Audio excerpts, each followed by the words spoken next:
Today we're going to talk about nothing unspoken. How many remember Forrest Gump? Isn't that a good? It kind of makes you want to go back and watch that again, right? Nothing unspoken. We're going to kind of put the plow down today. I'm so thankful for these couples. They've been so vulnerable with us and just shared it like it was. Y'all appreciate them? Yeah? Jason and Kelly Gorman, Auburn and Chandler Christians, Isaiah and Jenna Andrews, so grateful for them. They've just been digging in and speaking the truth to us. But today I want to take a deep dive into relationships and what it really looks like, where nothing unspoken comes from. I think shallow relationships have no stability in the midst of storm. See, shallow works when things are going okay, but shallow relationships don't have a stability when the storm comes. And a lot of times the things that we're choosing not to say are what keeps our relationship shallow. A lot of times the places we're refusing to go as a couple are the things that are keeping us with no roots. They're not giving us any strength in the midst of storms. Sometimes we do that for a sense of false peace.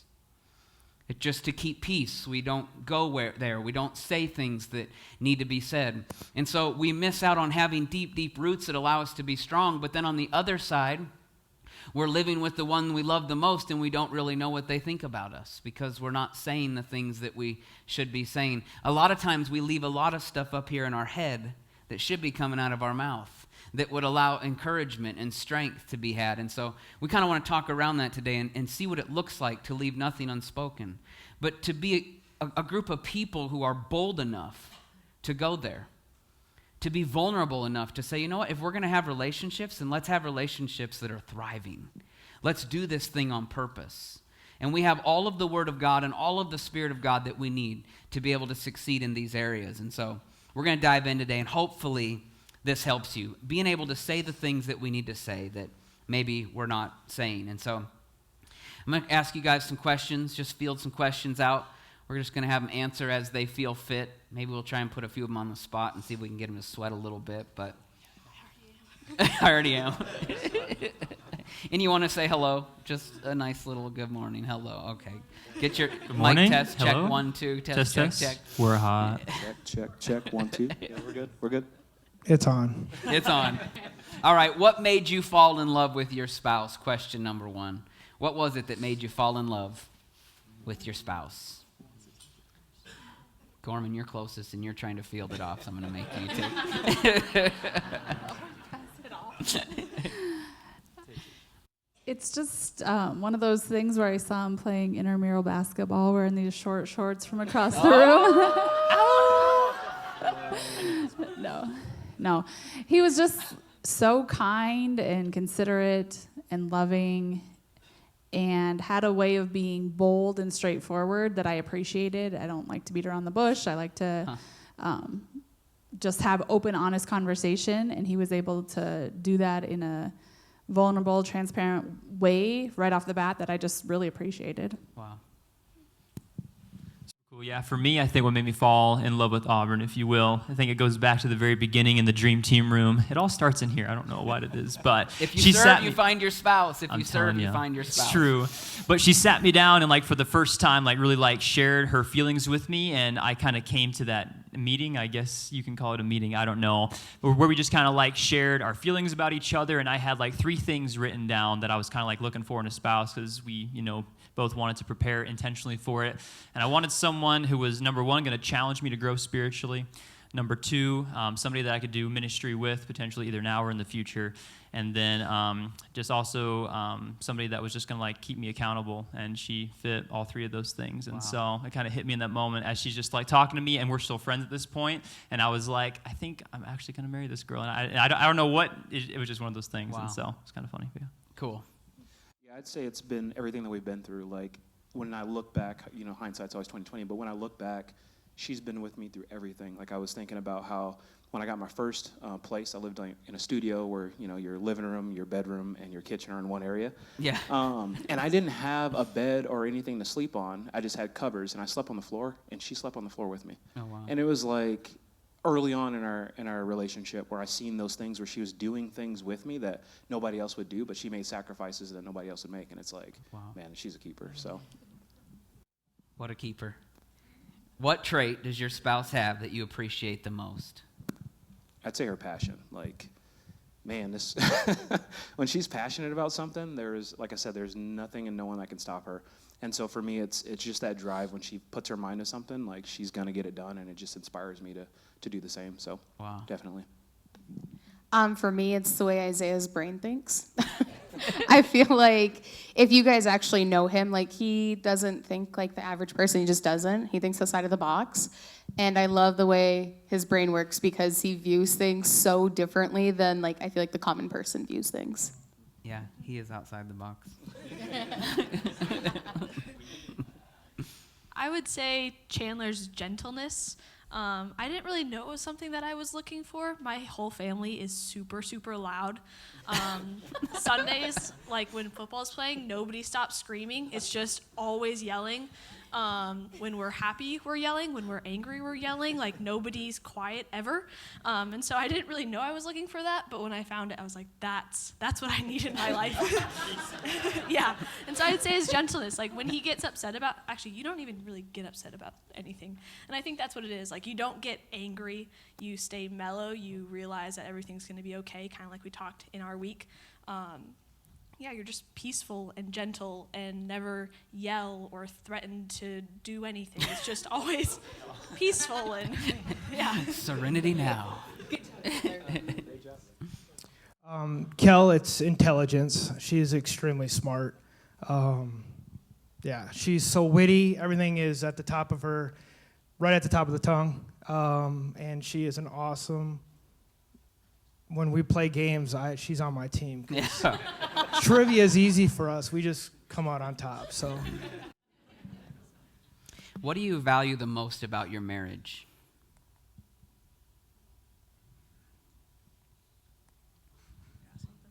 I didn't prep him for that question. I would say that we understand the power of words. We don't say things right off the bat unless we know what they carry, I guess. We don't say things angrily towards each other. We take a second to really think about what we want to say. We don't want to have to go back and apologize. We want to be able to say what we mean, but then also be able to leave that conversation, both of us feeling loved. Like we don't want to walk away and feel, gosh, why did I say that to him? And now I have to go back to him, apologize, and then build him back up because I tore him down with my words. And so I think we really understand the power of words and how it really affects each other. I'll go ahead and continue on that. So I think one of the most important things that I value, or just like really stands out to me that I didn't have the chance to share last time, was that whenever like we're talking, like she removes burdens off of my shoulders. It's the only way that I can describe it. Like I know in like previous conversations we've talked about like the importance of having expectations, but I'll come home from working a 12-hour day for the 4th day in a row and be like about to like just break down, and she'll like encourage me and be like, hey, there is no expectations when you come home. Like I'm not expecting you to do anything crazy or try and, entertain me or whatever, you know what I'm saying? And so that really just like lifts a huge burden off of my shoulders. And so, there are no expectations. And so that phrase has helped me a lot. For me, it'd probably be the vulnerability that we have built with one another. Because like as we had shared last week, like we fought all the time. And so we've had a fight to get to a place where we feel like we can communicate to be vulnerable. And also the transparency that we have built with one another, but yet being transparent with people in our lives, I really value. That's awesome. Yeah, I value the ability to be able to say anything at any moment, at any time, and not have to filter it. Wow. Like, because a lot of what I do is like I internally process things, and that gets me in trouble a lot. And so when we talked about the truth, like telling the truth and being able to not necessarily like the truth, but respect it, it gives me ability to be like, okay, this is exactly how I'm feeling. Now help me. And so I think that just, it, again, gives freedom within the relationship. So good. I would say for us, it's the communication. Like from our week when we talked about, we got to the point where we weren't communicating just to try to keep the peace. And so we really had to work hard to reestablish what communication looks like, what the expectations are around that, how we're going to do it, how we maintain it, how we do it transparently. And so fighting to get back to that place where we have that open communication. That's good. Just a quick one here. What about life makes you happy? Puts a smile on your face. My wife. Ding, ding, ding, ding, ding. Correct answer. That's the right answer. Oh, that's funny. No, for reals, my family. It's so cool to see my daughter up here today. It's just so neat to see. We have 5 kids, and to see where they're at, and a little piece of Kelly and a little piece of me, and yeah, we're a big, happy family, but it's my family. Wow. I think for me, makes us happy is getting to sleep in and just have like nonsensical conversations for like 2 hours on the days that we can do that and just have no agenda at all and just like get to cook together and hang out. And usually, usually it's me like cleaning behind her as she's cooking and making a mess of everything. And she's like, but yeah, exactly. And then I go to look for my spoons, and you're washing them up, and I need them back. That's tough. That's tough. Yeah, no agenda. It makes me happy. That's cool. Okay, let's dig a little deeper. You got one more? No, I answered. My wife. I was going to say. That's my final answer. That's what, yeah. Mine's coffee. Coffee makes me happy. Coffee and Target. Those are transparency here. Those really make me happy. You heard it there, folks. Oh, that's funny. What do you, let's go a little deeper here. What do you feel like you take for granted in marriage? I feel like this question kind of starts to shift us toward that nothing unspoken. When we started talking about this series and this panel, it was like, I don't think any of us want to be standing at the grave telling our spouse all the things we wish we would have told them, or standing at the grave rehearsing the things that we should have been saying while we were together, and kind of start to take that shift around how serious it is that we have the opportunity to be together now. I have the opportunity to speak with you now. I see you now. What should I be saying now before it's too late? And so what do you feel like are some of those things that you might be taking for granted in marriage? For me, we've been together since we were 19, and we're 31 now. Having the realization that some people are 31 and are not married, or 40 and are not married, and we might not get along all the time, and that's okay because we're 2 different people, but it's like there's people who would just do anything to be in our position to have a spouse to even not get along with for a moment, like, and just not taking that for granted is that not everybody has that. Wow, that's really good. I would say the thing that I take for granted the most is that she's thinking that she's always going to be there. And I don't mean in terms of like, oh, we're going to get a divorce or we're going to break up, but it's like having the luxury to wake up to your wife every morning, come home from work and she be there, lay down to go to bed and she be there. Like, I take that for granted because I'm like, oh, I can say what I need to say tomorrow. Or maybe sometimes I forget to tell her that I loved her in that day. And it's like I would hate for something to happen and then have that regret of, I didn't tell my wife I loved her. Wow. So I think the thing I take for granted the most in our marriage when it comes to Auburn is just like her close walk with the Lord. And it might sound kind of like a strange answer to that, but I don't feel like that is the norm for a lot of couples. And like when like Sunday morning rolls around, like it's expected that like we're going to be at church together, and like when Thursday rolls around, like we're going to be at worship practice together. And so I know that there are some marriages where like the spouse isn't as, completely sold out to serving and loving God and all that kind of stuff. And so it makes it a lot easier when you got 2 people that are sold out to it. And so I think that's something I honestly take for granted. That's not the norm for a lot of people. And so my heart goes out to the couples where there's that tension. But I would say I take for granted that I have a supporting spouse. And there's like a lot of couples where they're both selfish and going towards their own goals, but he really supports my goals. I have been trying to write a book for some time now, and I feel like when people hear that, it's like, oh, that's cool. Yeah, you're gonna write a book. Yeah, fun. But he's like taking it serious. He's like, okay, I looked at all these publishers. We're gonna get with this editor. I already know who's gonna design your book cover. Don't worry about it. It's gonna be fine. And I'll like just tell him like all of my goals, and he's like running for them with me. And so just to have someone that supports my goals and my dreams is really amazing. Wow. I would say for me, it's just how proud of him I am.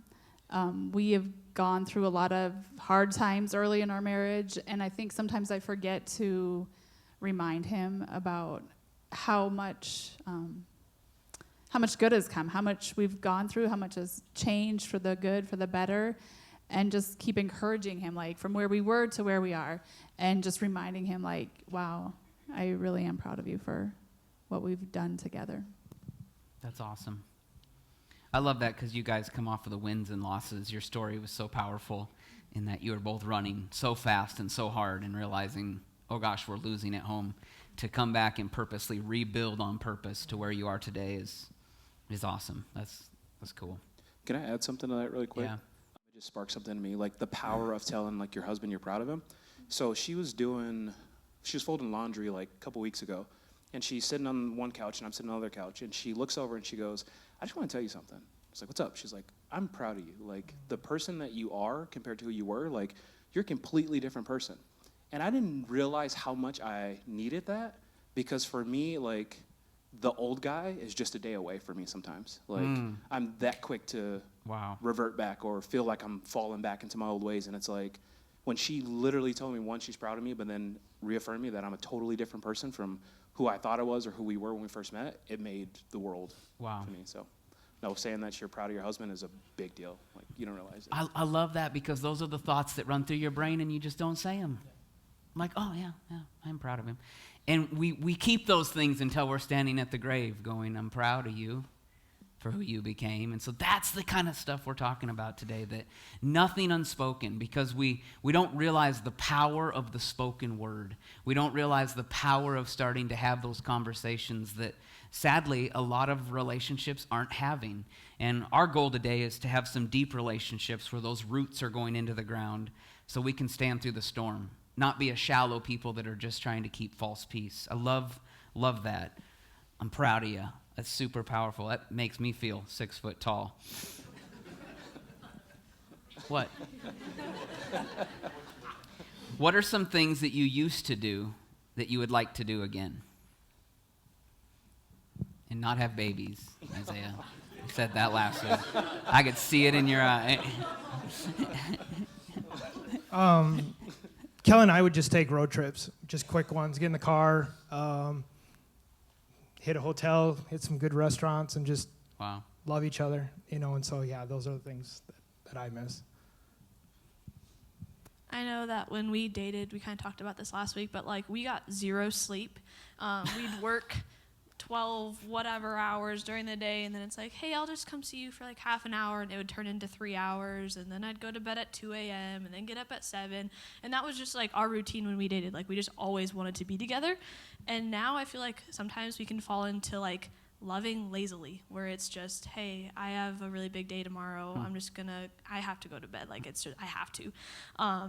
And we kind of lost like that, hey, I just want to be with you all the time. I'm not saying we do that all the time, but I think sometimes we do fall into that, like loving lazily, like, hey, big day today, big day tomorrow, I'll talk to you when I get off of work tomorrow. And we just have to stay on top of that. So I would say that. I would say going to the movies. Like when we first started dating, we went to a movie every weekend, it felt like. And it didn't matter what the movie was. Like, we never looked at movie reviews. We just showed up to the movie theater like, all right, that one. And then went to the movie. So that was something I really enjoyed. I feel like for us, or for me, it would be date night. We were really good at the beginning of the year, going once a week or every 2 weeks or so. And the stage of life that we're in right now, I don't know when the last time I've been on a date with my husband was. And so it's like I miss going out on a date and making an intention not to bring up the kids while we're on a date, because we have 4 of them and they kind of consume us already, that we can have 2 hours where they don't need to consume us. Yeah, that's good. What's something you'd like to do together that you've never done? Go to Ireland. Go to Ireland. That's where my family's from, and I have family that lives there, so it's been on my bucket list. With all your kids? No, no. They're not invited. Believe it or not, that's where my family's from too, Ireland. So looking forward to it. See, he thinks outside the box. No comment.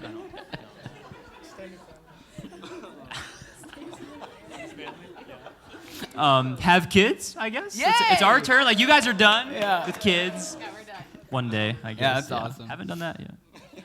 It's fun. It's fun. Just take the mic. I would say some kind of like seminar, like a worship seminar or a marriage seminar. I can go there. I'm not ready for kids. Worship seminars lead to having kids sometimes. Yeah. That's all good. He talked about the short trips, but I would like to take a long trip. We had a 20-year anniversary trip planned last year, and then COVID hit, and we couldn't take it. So just go somewhere, the two of us, not close by, not a road trip. Go somewhere big and fun. Wow. You can come to Ireland with us. I'll invite you guys. He went to Europe in high school, and he's always said he wanted to go back. So, Really? yeah. What do you Road guys trip. feel makes you a good team? What makes you a good team? Well, there's no I in team, but there is a me. So I would say me. No, I'm joking. No, I said it last week where when we're on the same page about something and we're pursuing it together, like I feel like we're unstoppable. And so I think that's just the passion for the same thing makes us a strong team. I would say that we don't do something unless we both agree to it. So if like one of us wants to do it and the other one doesn't, then we don't do it. So I think that. And then we're like yin and yang. So, I mean, we have to be a good team because yin and he's yang. Yeah. I feel like what makes us a good team is that like she excels in like everything that I'm weak in, and so there's like that balance, the yin and yang, all that kind of stuff. And then just going back to communication, like I feel like we know each other super well. Like 90% of the time, I know what she's thinking before she even says it.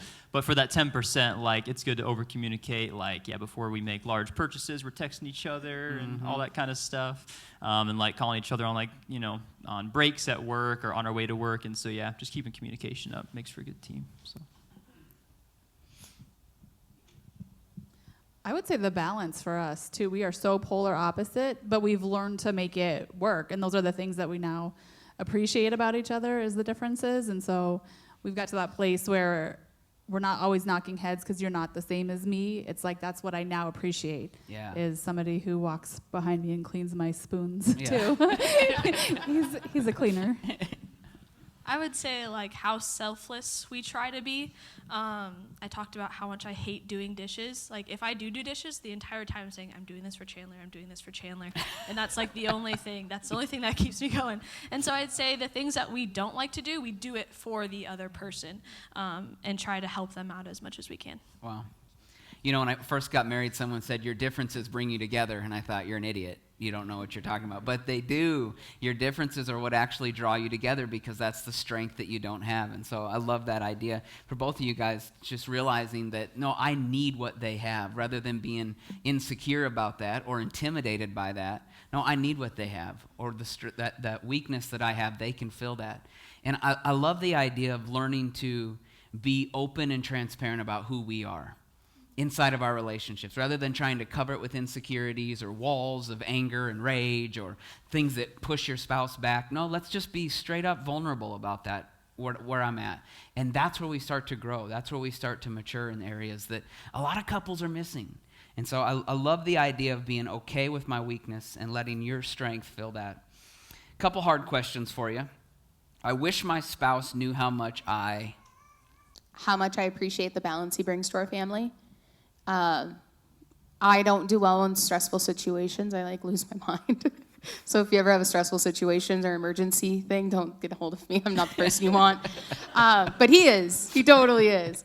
And so I feel like, that would be it. Like how much he balances and how much I do depend on him to help balance me.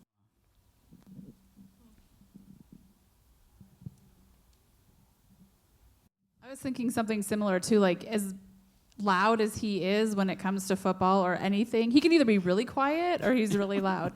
And so sometimes he brings this balance to me that I don't even realize I need because I'm pretty level-headed, I'm pretty calm, but then there's those times where I'm just not. And he knows, and these guys know, and he brings this level of calmness and balance to me when I need that. Wow. I would say how much I talk about him when he's not around in a positive way. How I'm just like always talking about Chandler. I'm like, oh, that kind of reminds me of something Chandler would say, or man, I really wish he was here. Just like always talking about him because I'm always thinking about him. So I'd say that's what I would want him to know. Yeah, kind of the same thing, just like how much I'm always thinking about her and everything. Like, if there's like something funny that I want to send a Snapchat to her, sometimes I don't do it because, but life's too short. Send the Snapchat, make your spouse. Send the Snapchat. Kids aren't very far away with these two in the middle. I wish I told my spouse how much I... For me, it's appreciate her as a wife and as a mother. She's phenomenal. Lights out. Home run every time. And so that's what I would say. How much I love her, and not like roses and butterflies type of love. Like, I take a bullet for you type of love. Like, you've done so much for me, for my family. I wouldn't be where I am today without you. Just that I'd give up my life for her, and just like that. So. Yeah, I'd say honestly kind of the same thing. Like, wish that I would tell her more, like how much I would be willing to sacrifice for her. Like, there's nothing too big that I wouldn't do for her, honestly. So sacrifice. I love this question because I've been thinking about this. I've chewed on this for quite a few years, that a lot of couples never make it to love. We just stay in lust. And lust is this, that I want something I'm not willing to work for. I want it to be awesome. I want it to be glorious. I want it to look like all the other happy relationships, but I'm not willing to sacrifice for it. And so we end up in lust. Actually, last night I was playing around with this. Lust is wanting something that I won't pay the price for. And if you just take 1 Corinthians 13 and just switch it around a little bit, it says this, that lust is impatient. Lust is rude. It's jealous. It demands its own way. It's selfish. It's always thinking about itself. It always keeps a record of wrongs. It always mentions your faults.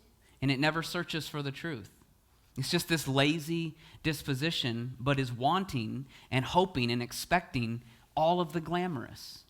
I expect it to be love, but I'm not willing to pay the price for it. And so when we get into love, that I love you, what does that really mean? It's got to be a sacrifice.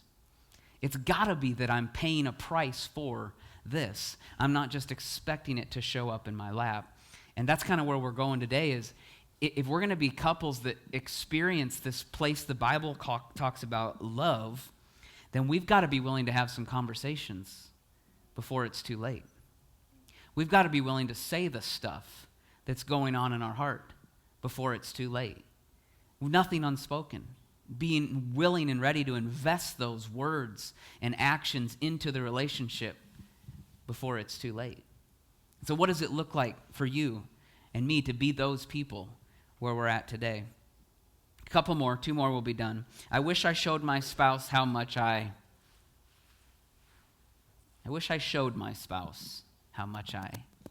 Believed in her.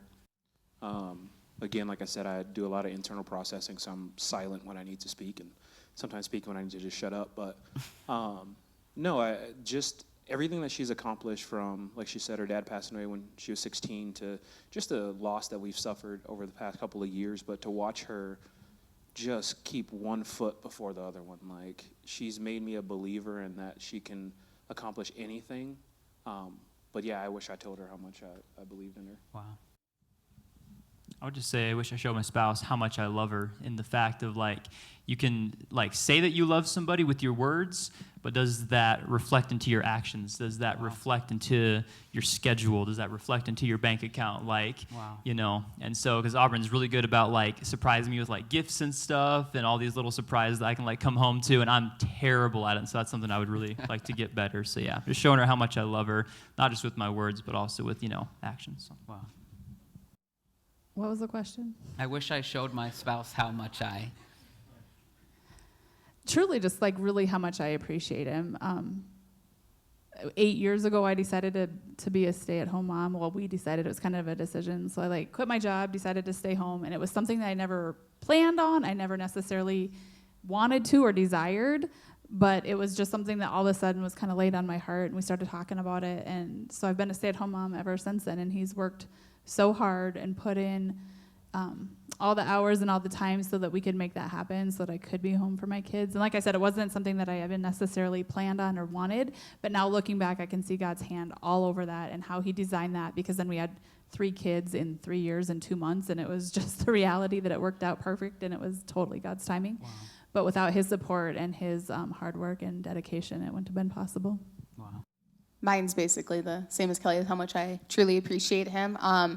The sacrifices he makes, I mean, working all day, and then I'm like Kelly, I'm a stay-at-home mom, and I homeschool our kiddos, and there's days that he comes home and laundry isn't done, and our house looks like a wreck, like beyond a wreck.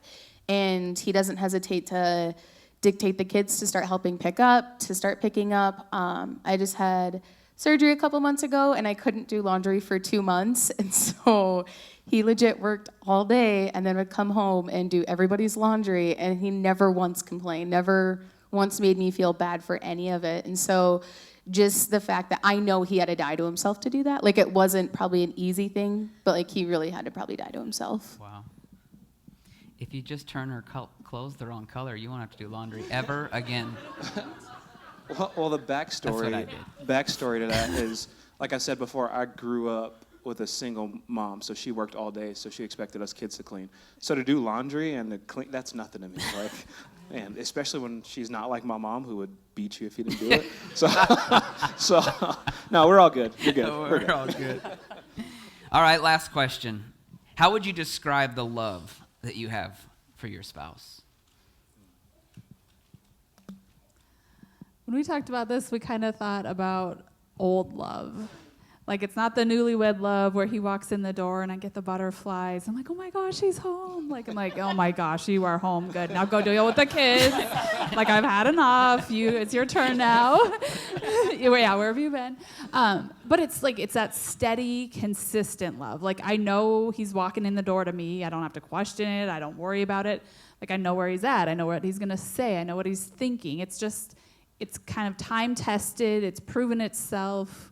We've worked on it, and it's there, and it's consistent, and it's true, and it's good. But it's like old souls, even though I don't feel like we're old. Wow.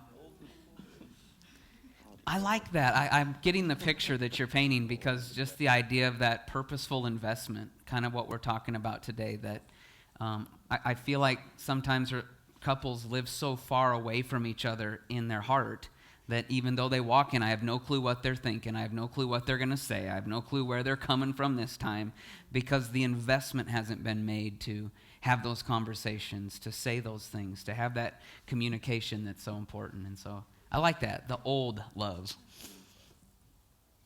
I would say our love would be described as pure, like not tainted by other people's opinions or like obscure expectations that we put on each other. Like, it's just pure, I guess. I don't really know how to explain that much more than that, but. I'd say if I had to describe my love for Auburn, it'd be unconditional, and like not like a cliche way, but like she knows like there's no failure and no mistake too big. Like if she ever does, whatever. But like that like there's unlimited grace, seriously. And so like unconditional. I would say. Just because that we both have this perspective of marriage being like a covenant, like it's not a contract, it's a covenant. Mm-hmm. I was having this thought, like contracts are designed to expire, right? Like they're meant to be broken, like they come with rules and stipulations and end dates, but covenants, like I'm with you no matter what. Wow. And so Auburn, you have it, all right? I'd say tested. Like we've been through a lot, and it stood the test of time, of seasons, and so for us, I'd say our love has been tested, and I know that it's authentic. I know that it's real. I know that it's there even when you don't tell me, because you've shown me, and so that's what I would say for us. Wow. Ditto. That's cool. Ditto. She agreed. That's amazing, you guys. We do that. I know. You fight for it. Yeah, we fight for it. Hey, I'm so grateful for these couples. None of them are sitting up here like they have it all together, but they are putting in the work.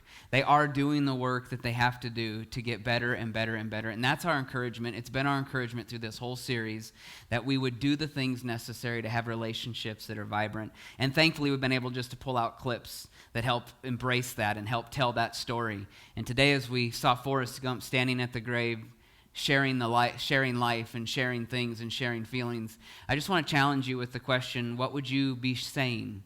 What are the things that you should be saying now so that you don't have to say them then? What are the things that you can be saying that are going to strengthen your relationship? What are the things that you can be doing and saying that are going to put roots down so that you're strong? What are the things you're not saying, and why? Sometimes that's even a better question. Why am I not saying these things? Because sometimes it's just false peace.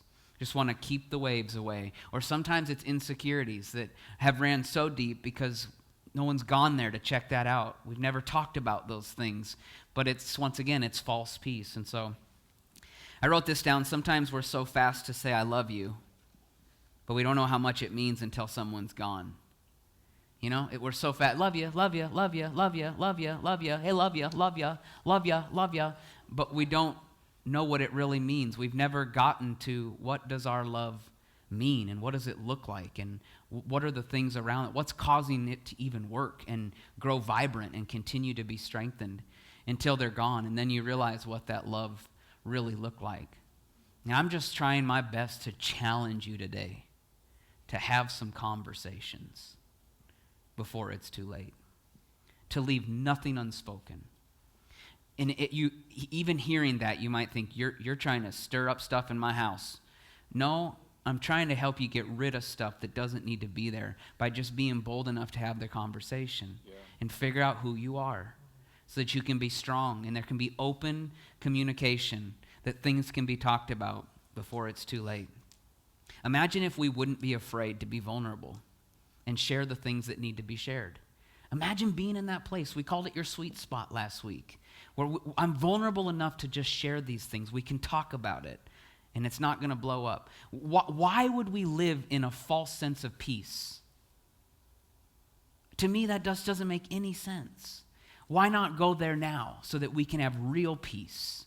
We can have real love. When we say that word, we know what it means because we're working on it. We're working in it, and it's real. See, let's give ourselves into a relationship that we vowed we would.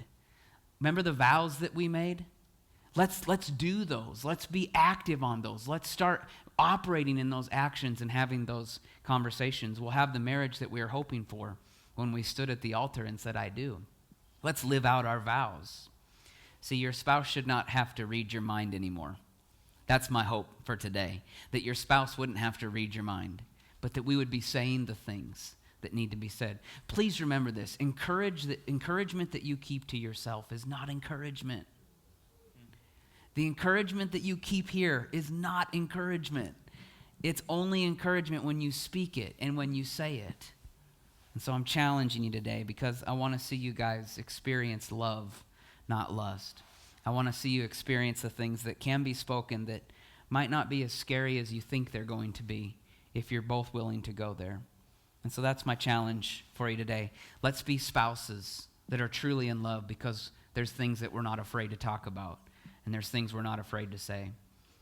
Are the years of marriage creating a connection or a chasm? The tested years, are all of the years that you're experiencing in marriage, are they creating a stronger connection or are they actually created a chasm filled with things that are unspoken? So I'm just going to challenge you today to just start speaking those things and let that chasm become a connection of strength and power. It's worth it. It's worth it. Would you say the work is worth it? Yeah. Absolutely. Any last encouragements before we close out today with nothing unspoken? That one I didn't prepare you for. I just would encourage you guys. I mean, the whole series has been about transparency and vulnerability and just finding people in life to connect with. We've sat with Jen and Isaiah for hundreds of hours around our kitchen table, talking about the lows and the highs, the goods and the bads brought these guys in, in their relationship. Isaiah, I think, was the first person that Auburn talked to when she was interested in Chandler. And so having those conversations, those transparent conversations, finding people you can be vulnerable with has really helped strengthen individual relationships too, as far as even just, not just the friendship side of it, but, kind of all-encompassing. So. Wow. My encouragement would be just to honor the covenant and live out your verse. Husbands, love your wives, and wives, respect your husbands, and it'll go well with you. That's all I got to say. That's good. Yeah, I'd say whatever you do, don't give up. It's not worth it to give up. Like, we're sitting here today because we didn't give up. We fought, and we fought, and we fought, and we got people around us, and we fought some more, and we got Jesus, and we fought some more. But we didn't give up, and we're not going to give up. So whatever you do, don't give up. I think when you surround yourself with people like you're talking about, and you realize that people in this room are for you, they're for you. And when you're bold enough to surround yourself with people that are for you, it's harder to give up because those people are speaking into your life. They're cheering you on. They're standing there with you. They're helping you have those conversations that maybe aren't being had. And so as far as we go at Lifeway Church, we're here to see you flourish. We're here to see you win. And none of us, we fight for this, that none of us are in here putting on a mask, trying to pretend like everything is something that it's not, because we want to have relationships and families that are truly strong and healthy. And we're going to fight for it. And I don't expect any of you to put a mask on and act like everything's okay. If everything was okay, I think I'd worry about you. No, we're living life. The fight is right now. That's what makes heaven heaven, right? When we get there, it's all done. Oh, it's over, right? We're done fighting. But as far as we're here now, we're fighting. And we're fighting for truth, and we're fighting for all the promises that God has made us as far as relationships and walking this life out is. And I just want you to know we're here for you. And so surround yourself with people. Be vulnerable. Get in life groups. Get next to people, a community of faith who are going to be there for you and uphold you and help you have those conversations that maybe aren't being had. Folks, this has been At the Movies series in marriage. I hope you've enjoyed it.